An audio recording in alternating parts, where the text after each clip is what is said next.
Hello, I'm Tisha Tyler, your host, the Practical Entrepreneur. My guest today is Frederic Brown, chef and owner of Versatility Catering in LaGrange, Illinois. Mr. Brown, welcome. How are you today?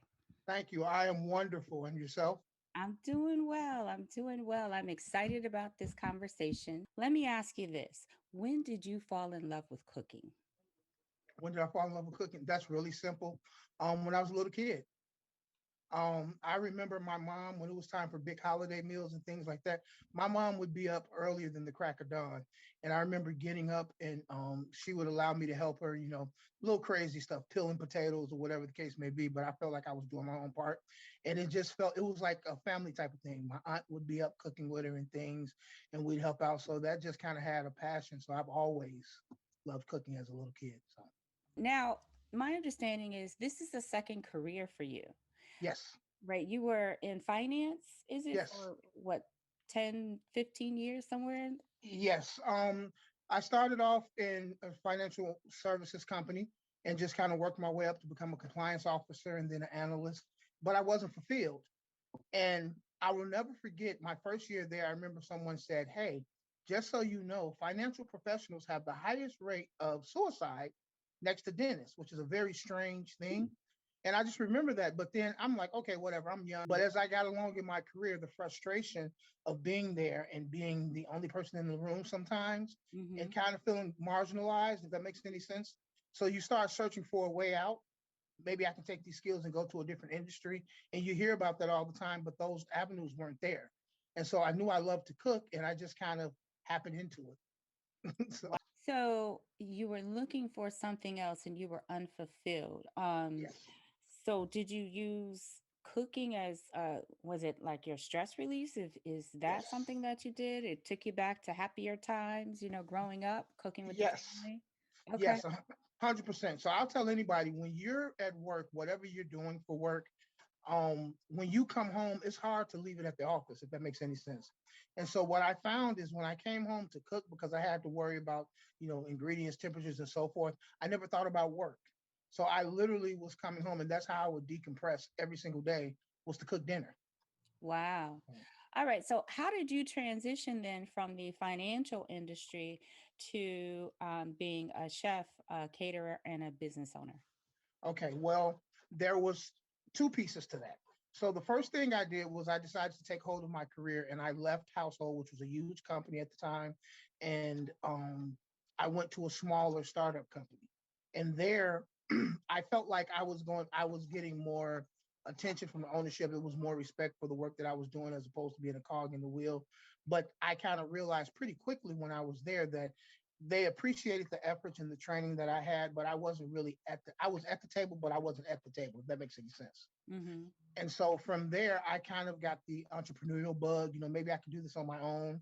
Maybe I can consult. And so I tried to do that. So there was a gradual step to it. You go from big corporation to smaller company to, okay, let's do some freelance things.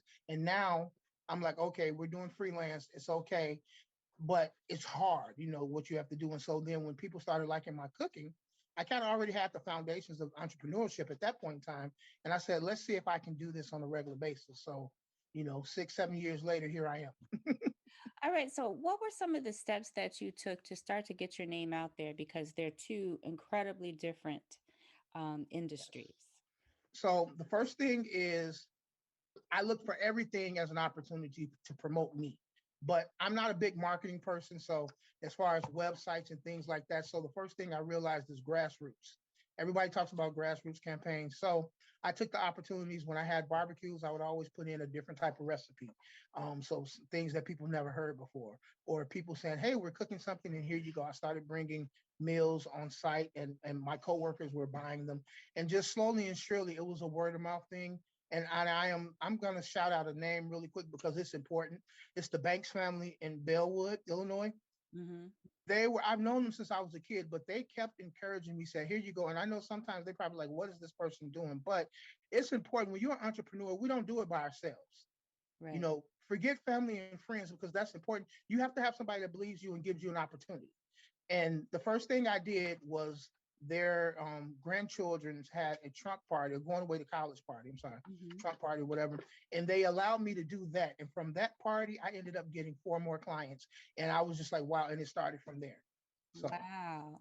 So yes. let me ask you how then, or if because one of the biggest things, let me start that question again. One of the biggest challenges I have found as a business coach and consultant is that my clients struggle with the finances of the small business. You know, there's inside of each business owner or entrepreneur, there's those three people: is the technician, is the manager, and then there's that entrepreneur. Mm-hmm. The entrepreneur sees the big picture. The manager manages the daily tasks and keeps the list straight and inventory and all of that. Then you've got the technician, and that's the person that is about the doing of the work. So, in your entrepreneurship journey over the last 6 or 7 years, what have you found, or have you found that your background in the financial industry has helped you? Oh, tremendously. So, one of the biggest things that I have done is audit. So when you go in and you're auditing banks and so forth, what happens is you get used to their underwriting and credit policies. So you start at a certain point in time, you just kind of understand like the back of your head, does this make sense? Does this not? And so it just becomes muscle memory, if that makes any sense. Uh huh. So when I started my business, the first thing I looked at was capitalization. And a lot of people say, well, I can't afford to have my company because this is how much money I need to start. And you said something specifically about the technician and the manager, and this is really key. If I know a fully functioning catering company needs, $160,000 a year, and I don't have $160,000 a year, then what do I have and what is my capacity? Mm-hmm. And I started off doing one meal a week. If you, I know that sounds crazy, but doing one a week, then I could go to a couple a week and so forth. So now I'm literally functioning 6 to 7 days a week, depending on what it is. And I have a mixture of big and small, but all of that takes time. And so the first thing that you have to do is have a vision of where you want to go, but then be very real and intentional of where you are and how you can get there. Okay. So staying along the same vein of questioning, recommend a business owner start to establish a relationship with a financial institution. Oh, well, really, once you get that information, the best thing to do is find a neighborhood bank. I mean, we all want to be part of the chases and everything else, but that neighborhood bank who can see you every day, know you every day, and you become very intentional with them. You start off by just having a bank account, Mm-hmm. going in. And I know this sounds crazy because in this day where you can go into the ATM machines and stuff like that, don't do that. Get out the car, let them see you. Let the branch manager see you, create a personal rapport with them. Now, that's not going to affect your credit or anything else, but they're going to continue seeing you. Eventually, they're going to feel comfortable. And it takes time and a process building up. We're probably here today because of Sam's Club, and Sam's Club didn't happen overnight. You Right. know, I literally was going in on a regular basis and things, and eventually it stopped. So the same thing happened with the banks. So even now, I'm in the process of just now, 6 years later, of possibly being able to leverage that relationship with the bank to possibly have upfront capital, which is super important. But if I would have done this 5 or 6 years ago, I wouldn't have known what to do. So it's small steps. It really Small is steps. small Right. And steps. so going back to what you said about Sam's Club, Hmm. and we are here because of Sam's Club, because Yes. I have been with my business, I've been shopping at Sam's Club for many, many years. Yes. And I had the Sam's Club circular came through, and I'm flipping through, and they have these Black business spotlights. And Hmm. your story was interesting to me. So I reached out. And Yes. as you were talking about taking advantage of opportunities, I saw an opportunity. Oh, wow. I like what this brother has to say. That looks interesting. And I love food, to be honest. And I do. I love food. I love to cook. So it was something that had a personal interest to me. And Yes. I reached out and I enjoyed our conversation. And I found it fascinating that you started out in the financial world, and then you went to Hmm. something so totally different. And people often don't realize that the experiences that they have from their former lives, and I call it a former life because Hmm. you were a different person then, that Yes. you can um, leverage those experiences and those skills that you learned, and it can help you to launch your business. So this is like a second life for you, a second career. I'm always curious about business names. So, how Mhm. did you choose the name for your business, Versatility Catering? Well, I'm an out of the box thinker. Mm, So, and so my thing is I never want to be placed in a certain way. So when you look at me, of course, I'm, a very big black guy. So you immediately people think of me as soul food. And personally, even though I can cook it and I think I'm okay at it, I like different types of food. I like different things. And then also, depending on what the event is, I want different types of things. And so the one thing that I realized is being a small business owner, every opportunity was precious. So I didn't want anybody to ever come to me and not be able to use me because, oh, well, you don't do that type of food. So I set out to be very, very specific in the fact that there was nothing that I wanted to do. So I started, there was like Chinese food. I love Chinese food, but most people can't cook Chinese food, if that makes any sense, which is mhm. why shout out to the Chinese restaurants. So, so Right. I went, so I went and bought a wok and started teaching myself. And the first things weren't pretty good, but then yeah, I learned seasoning. And so what I realized was the techniques were the same. Mm, Maybe a different pan, but the same techniques that I cook soul food, I can do this. And so then as I started looking at different ingredient lists, I started seeing over and over it was the same type of ingredients, but just different, if that makes any sense. And so then I was like, wow, so I can really, if I can master these few ingredients and really learn how to blend them together, I can be versatile in what I do. And I said, wow, there we go. And so then, as crazy as, and I started thinking about this, I said, well, I want to be formal, I want to be informal. And so then it occurred to me, I want versatility. hmm. And I want people to understand when they come to me, whatever you need, don't worry about what I do well, because what I do well is catering to you. Oh, okay. I love that. I And love that. so and so when I and so it's the same thing if you think about managers of different like careers and things like that, or employees, you manage different employees based on what you have to do. Those are the good managers. Those are the people we respect. And so I treat food the same way. If you tell me it's sodium free, then I'll go heavy herbs. If you tell me, you know what, I don't care, I like the salt and sugars, yes, we can go that route as well. Or if you come in and say, you know what, I grew up Mediterranean, then we can go with freshers and lemons and all other things. So whatever your tastes are, that's where we're going to go with it and see how you like it. So Oh, wow. yes, Excellent. Excellent. I love that you put so much thought behind your name. So often, I think we just slap a name out there and say, oh, okay, we go with the first thing. But it looks like you really thought about it and you wanted your name to have intention and purpose and um, to have a meaning so that people understood where you're coming from and what direction you're going in. You also absolutely. said something else that I found interesting is that you don't want to be put in a box and say, this is all that I can do. You don't want to be pigeonholed or stereotyped. Yes, So it looks like, or it sounds as though you've put a lot of attention into expanding your skill set. And yes. so, what are some of the things that you have done to do that aside from buying a wok and practicing with Chinese herbs? I, Okay. I enjoy Chinese food too, and it is complicated, but once you master those five or six key ingredients, Mm-hmm. it's all right. Yes, yes, it is, isn't it? So Um, you know, one of the biggest things that I had to do, and I've always been a thinker. I was, Mm, very good in school, that type of thing. You go through your wilderness periods where you don't quite know who you are, and then you come out and you realize this is who I am as a person. right. Well, I'm an academic. I'm a person that likes to read. I like to learn new things, and there's all types of experiences. So I'll just give you one particular story. A friend of mine, we've been friends since we were little kids together. We grew up in high school, went off to college and all this stuff, and still maintain good friendship. He called me one day and said, I need to understand how your food tastes so different. And I was trying to explain it to him, and then I couldn't think about it. And so then I remembered something that we learned in chemistry, acid and bases. You learned that in grade school, right? Mm-hmm.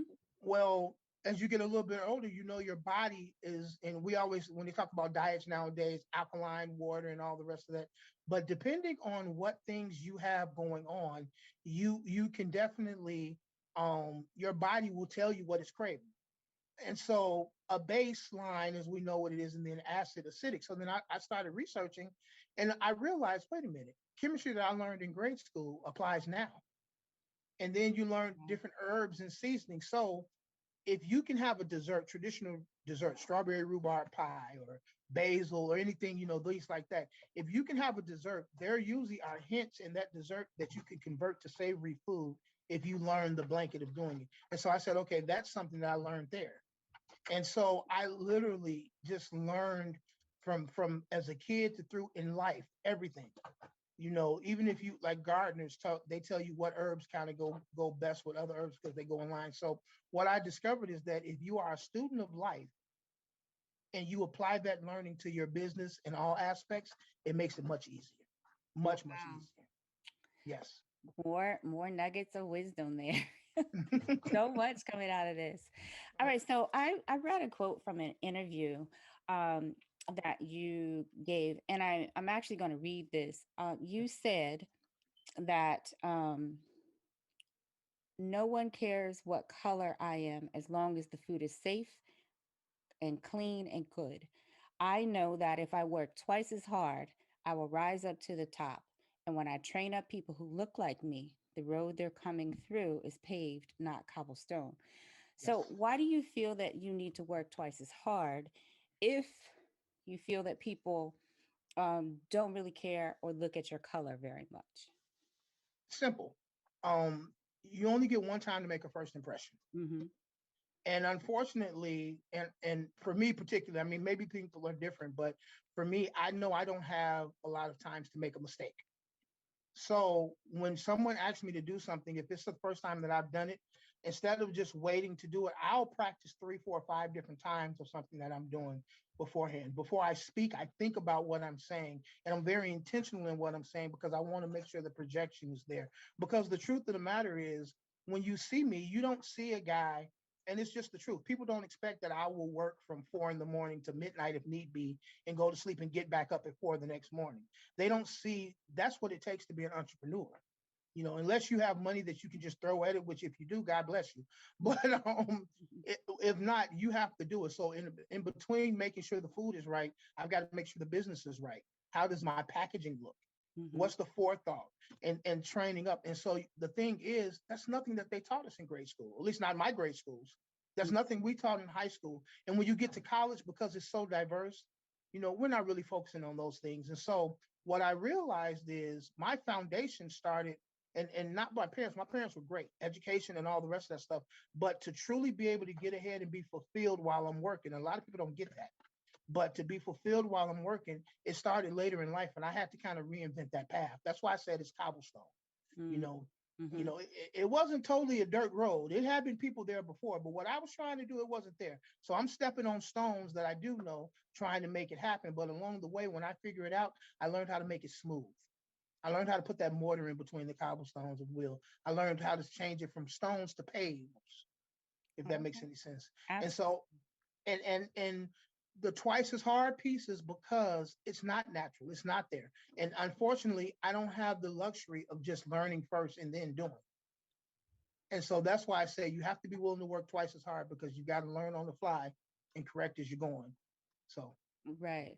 So, what I hear you saying is that you have a first time, you have one chance to make a first impression and don't blow it. yes, You know, absolutely. don't blow it and think about what is it that I want my first impression to be. Yes, You open up a storefront and somebody walks in and they're not greeted, or you act yes. like you're irritated. Hmm. That's your first impression. You know, Exactly. when I have something like that happen to me, regardless of how good the food is, I don't go back because I feel like my time is as valuable as yours. Yes, My 100%. money is as good as anybody else's. Yes, And if you can't honor that, then I don't need to patronize you. as exactly 100%. It's All right. it's So go ahead. no, I was gonna say, and in addition to that, the hardest part about it is not only that piece of it, which is important, but this is the most important piece. Mm, Being true to yourself of what you can do. mm, You know, I would love to have my name in billboards and be this superstar Food Network star person, but that's not me. At least not yet. You know, okay. right now I'm the hard worker who leads with good food and try to give you great customer service and with an understanding of product knowledge and things of that nature. Why do you feel that some business owners um, that they're not honest with themselves about who they are? Um, because it's easy to listen to the noise. Mm. You And then know, does that take you know, you back to your financial analyst days when you used to review business proposals and were things jumping out as red flags like, oh, this will never work? yes, absolutely. So, and one of the easiest things that I can tell you is when you talk about capitalization. Mm-hmm. Now, in an ideal scenario, everything works fine and you don't have any loss and you're great to go. But in a real world, you make mistakes. In a real world, there are things that you can't control, contingency plans. And so what happens is when you do well and people see you doing well and people see that, oh, this person has a great idea, they have a great product, they have this, they start heaping all these praises on you. And so for me, I never listen to those. I turn them off. And honestly, this is probably a quirk of mine. I only focus on the bad things Hmm. because if you're telling me all the good things, I want to know the bad things because I don't need to work on the good things anymore. I can put those away. But the bad things I still need to improve on. And I think a lot of times as an entrepreneur, satisfaction comes in different ways. And since we're in a professional environment, I'll put it to you like this: when I was a kid, I remembered on Saturday mornings being able to get up. My parents, I was an early riser then, even then, Mhm. 5:30, 6 o'clock, because I had to get my Saturday morning cartoons in before it was time to do chores, so I had to get up. So I used to wake my mother up, and one day she said, "If you wake anybody up in this house again before 7:30, it's going to be a problem." And I'm like, but I'm hungry. I want to eat. So t- time to make breakfast. And, again, my mom, again, lovely woman. And she worked a full-time job, but I ate a hot breakfast every morning. Mm-hmm. And so she said, you know what? She started buying cereal and I started eating the cereal. And the cereal was good enough for 6 a.m. breakfast. However, I don't eat cereal. Even to this day, I do not eat cereal. My kids think it's the craziest thing in the world. Why? I never liked cereal, but it was good enough. And sometimes we forget that good enough isn't where we're going. Oh, wow. I love that. Okay. So, yeah, when I was a kid, cereal was good enough. And as a business owner, when you get that first taste of success, it's good enough, but it's not what I want to be. It's not where you want to be. That's Amen it. to that. All right. So, And then I like to call myself an academic, as a mental thief. mm, So you can train me up all you want to, but I don't forget. So um, I use things that people have trained me for. Even if they didn't like me, they trained me to do a job and I did it. And I use those things in my own experiences. To your point, understanding the analytics of things, understanding what banks are looking for and what do I need to do, understanding what makes sense, even being very intentional, targeted with my catering company. Figured out who I was. One of the things that my business background linked was I can have everybody in the neighborhood and they're going to be okay and nickel and diming me and I'm going to have a lot of bad debt. Or I can go after these companies. I can go after these school districts. I can go after people who, it's no big deal. I'm going to be a vendor to them and they're just going to pay me out. And then if they like me, they'll turn into personal clients. mm-hmm. And that's what I've done. And so thanks, like I said, all thanks be to God and glory, because truthfully, that's helped me get to where I'm going now. And I'm nowhere near where I want to be, but the arch is up. So You're on your way. yes, indeed. On your way, but you have a strategy in place. So you're not Yes. haphazardly moving through this thing called life. Yes, You indeed. say, this is what I'm going to do. And I like your point about everybody's not your customer. Everybody can Mhm. like your food, but everybody's not your customer. And it's incredibly important that a business owner identifies who is your ideal customer. And then you Yes. put a strategy in place to actually reach out and reach that particular customer. And it's going to change too. Remember that. Right. Who your target is today may not be your target tomorrow. I mean, look So, at the environment that we're in right now with COVID. yes. No, and just how, so let's talk just briefly about how your business was pre-COVID and then how it is now. Pre-COVID, I was actually starting to gain at that point in time. I was doing a lot of different parties, a lot of different things like that that was going on, stuff that I normally wouldn't do, but that's what was coming my way. And the good part about it is I was really starting to be very successful as far as navigating when the business seasons were. So like back to Mhm. school type of things, summer fairs, like even companies bringing in meals for their employees. Well, with COVID, all of that dropped. Mhm. And so I went from literally working 12 hours a day. At that point in time, I had, I think 4 or 5 people I had working with me. I won't call them employees because they were family, but hey, there we go. That's what they were.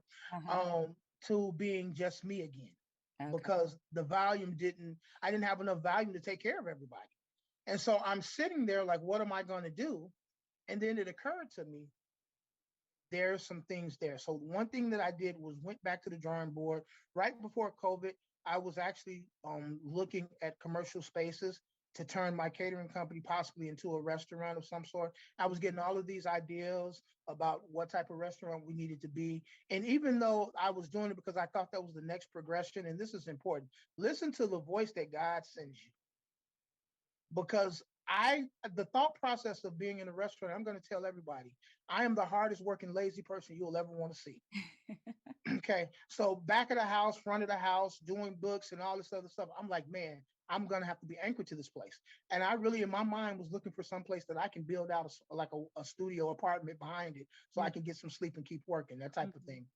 And when COVID happened, it forced me to rethink it. And one of the best things about it was it forced me to look at what people liked and why. So instead of just catering now, I offer my own line of salad dressings that I've been making Okay. forever. I don't buy salad dressings, I make my own anyway. And people are like, hey, we'll buy them in a bottle. Another big thing is meal prep. Mhm. You can't have big catering events and things of that nature, but meal prep is very popular now. And so some of the same things you make. And so basically, I went from just worrying about events and that type of thing to actually realizing that I have 3 or 4 different lines that all relate under what I'm doing. And I took the time during COVID, instead of complaining, I took that free time that I had to map out what that looks like. I want to honor people, if that Mhm. makes any sense. That helped me out. From the salad dressings to the good juju. I know people ask me about that quote, where the good juju comes from. Mhm. Ronnie Stackhouse in Maywood is so funny. I make a seasoning for chickens or turkeys, or call it a poultry marinade that you can inject. If, Mhm. if you're familiar with Cajun butter, it's something along those Yep. lines, but a little different. So he said, so it's funny because when he uses it, he says, I overcooked the chicken and nobody cared. The flavor was that good. And so and so I laughed. And so Okay. he kept, and he's been literally for the last 3 years, he's been begging me to bottle the stuff and sell it.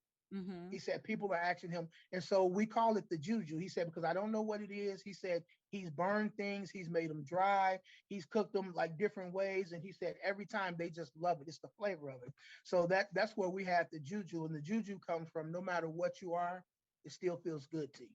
That's why we said that good juju. That good juju. All That right. good juju. So But going forward now, yes. people are going to be able to purchase your line of marinades and salad dressings. Yes, they are. I want to tell you that depending on what happens with COVID, Mhm. um, the goal is the farmers market season that's in the Chicagoland area.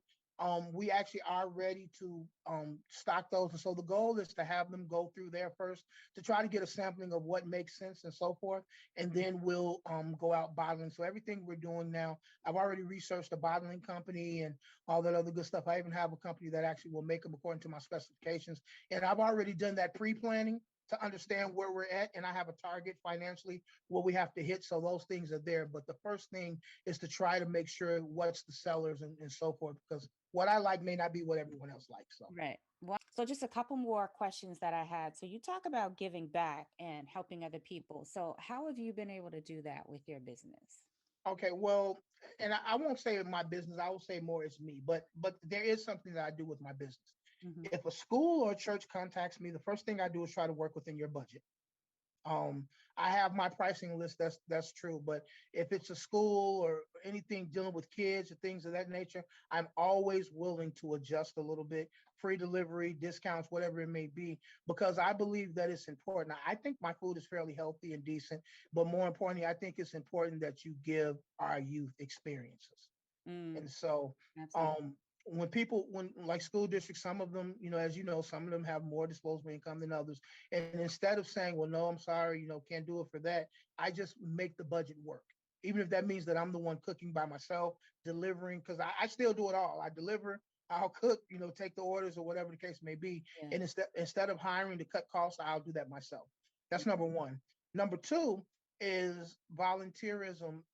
I give myself 1 weekend a month that I will devote that Saturday to a local contribution, nonprofit contribution. So I don't want to say charity because it's not, give Hmm. them handout. And so be it homelessness, be it food insecurity, which is a big thing in Chicago right now.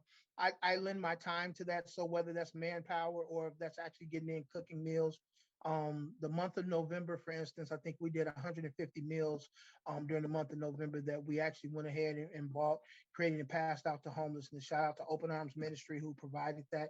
And so that's something that we did. And so we're working with other things. Top Box Foods is one that I've been volunteering for a while. And the people over at Top Box Foods, Sheila Kennedy and Linda Love and all those are some great people and things like that. So just really trying to do what I can, not trying to stretch myself too thin because if I stretch myself too thin trying to give back, then I don't have anything to give. So There you go. There you go. And it sounds like you are really committed to building your brand, and yes, that it's not just about, oh, let me just take advantage of this opportunity. It's here, but it's like, I want to, but does it make sense? Does yes. it So work for what my big plan is? so one of the biggest things that people don't understand is why my social media presence isn't so big. And the truth of the matter is, I don't want to grow bigger than I can provide, if that makes any sense. And Mm-hmm. so I did the word of mouth thing. I was moving around. And so when I learned that all the moving pieces that I was doing, I still had to learn. You know, I'm not a logistics person, so I don't know what's the best routes to take. But guess what? Even though I'm thinking I'm giving myself enough time, I'm not. Even so much as now when I take an order, I look and see what the delivery is. And this may sound crazy, but I look to see how long it takes me to get from my kitchen to that place, and that lets me know the travel time that I need. So what time is there? I didn't know that at first. I'm like, oh, it should only take me about 15 minutes there, and that's how I would do it. But now I'm being very analytical in that nature, and I will say, like you said before, because my career background was as an analyst, I understand how to make anything a number. I mean, literally, and Mm. cost per unit and things like that. So the benefit of me being my previous career was that when I brought that experience over to catering, even though people don't think of it like that, that's what I think of it as.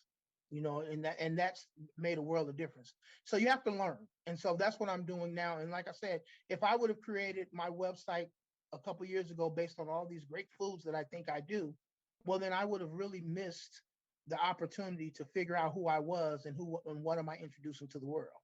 And Wow. so, yeah, so that's and so now as I'm getting a chance to tell my story first, people are coming there. Okay, this is how we contact him, but talk to me, let you see. And so now when something is out there, it's truly a reflection of me and not just what I think I am or what I want to be or whatever the case may be. It's a reflection of who I am today and what I can do. What So, you can do. yes. Last question for you. So, have you ever, we are in Black History Month, even though I feel like every month is Black History Month. Mhm. We're officially in Black History Month. Have you ever faced any type of discrimination towards you because you are an African American male who is a caterer? I know you mentioned that before, that sometimes your what people expect you to look like and people expect you to cook is not necessarily the reality of the situation. So I'm going to give a very unpopular answer and say no, but probably yes. Mm. I try to be very professional in how I do things. I try to make sure that people understand that this is the business side of it. Let's handle the business side. I've never been out to talk to someone face to face and then be turned down because, oh well, maybe Mm. this isn't what I thought. Um, and I think the racism that you talk about, and that's why I love doing what I'm doing. I can control my narrative a little bit. I know we don't fully have that control, but the stresses that I feel, if that makes any sense, is the expectations Mm-hmm. or how people describe you once they get there. Those little buzzwords. I hate when people say the food was good. Well, how was the service? Well, Mm. how was the business? How was the whole package? you Mm-hmm. know and the food is great. Did you look at the packaging? Did you do this? What can I do better? And so I think for right now, I'm blessed to say that I have not experienced it directly, but I'm sure behind the scenes there are some people saying, well, you know what? Like for instance, Live Cafe in Oak Park, absolutely they've given me wonderful opportunities and things like that. And Rashida Graham, she's doing some big things. Rashida Graham Washington, um, they gave me an opportunity to make lasagna different. I'm not Italian, but we made a lasagna meal and had a different ones. And I remember when I was dropping it off, and the lady looked at me and she was like shocked, like you were the one that this is thing. It's like okay, so much so that she had to come back later and say, you know what, totally exceeded expectations. And I'm thinking to myself, well, Mm, you bought it with the expectation to be good. So why was it exceeded your expectation? And yeah, so that's one of those things where I know that it was racism. But at the end of the day, it was a good racism because she had this preconceived notion. And then when she tasted it, she was just like, wait a minute, I would have thought I got this from an Italian right, restaurant. So right. I You was like, hey, exceeded any expectation. Congratulations. Good yes, for thank you. you. Thank Good for you. Along those same what do you have to say to other entrepreneurs? And this is how I want you to frame it. Let me say this, and then give us your answer. you. Okay, let me say this. No one controls your destiny but you. And how well you do it depends on how well you want to do it. Mm, And I'll leave it at that. You can take it. enough said. Mic drop. That was it. All right. How do people reach you? How do they find out more about you? How do they follow you? Okay, well, you can go to the website, which is versatilitycatering.com, and you can just click on the info and sit there and it'll shoot me there. I promise you I get it on a regular basis. We're on Facebook, which is Versatility Catering. You can look it up there. And as well, you go there. Our Facebook is account is still in its infancy. We haven't done Instagram yet, and I will be totally honest with you. I know Instagram and TikTok and all those things are great, and that's coming, but you got to crawl before you walk, and our content is coming up new. So, like I said, some of the things we talked about, the salad dressings, the meal prep, and those things, and so that's coming there. But those sites are there now. They're working. They're live. I would give out the phone number, but that's probably way too much. If Way you too much information. Now, let right, me so ask you this. Do you ship? So if someone sees it and they want, maybe someone say in Maryland, see something and they say, oh, I really want to try one of his meals. so that's funny that you asked that question. So I'm going to tell you what we're currently doing. I am prepared this week. As a matter of fact, I've got some friends that are down in Texas and in Georgia, which from Chicago is okay, and we're doing a test run. I'm going to be sending out salad dressings so that they can get them and make sure they were good, and then the dry ice thing. I have a lot of friends that are in shipping, so they keep telling me this dry ice thing. So I just got the first shipment of boxes in on Tuesday, and so we're going to try to see how that ships as well. So some things freeze better than others, I'll put it that way. And Mhm. so for some of those things, I think we're going to be able to do that. But that's all the part of, like I said, crawling before you walk. So we're testing that stuff behind the scenes right now. So All right, then. So, Hello Fresh, Blue Apron, look out. look Versatility out. There we go. Catering is coming. Yes, indeed. So Coming to a household near you. All yes, right, indeed. fantastic. Again, Mr. Brown, thank you so much. It has been such a pleasure talking with you. Looking forward to staying in touch and to watching your continued success. I Thank you. truly admire everything that you have been able to accomplish, and God bless. Take care. Thank you. Take care as well. Bye bye. Bye.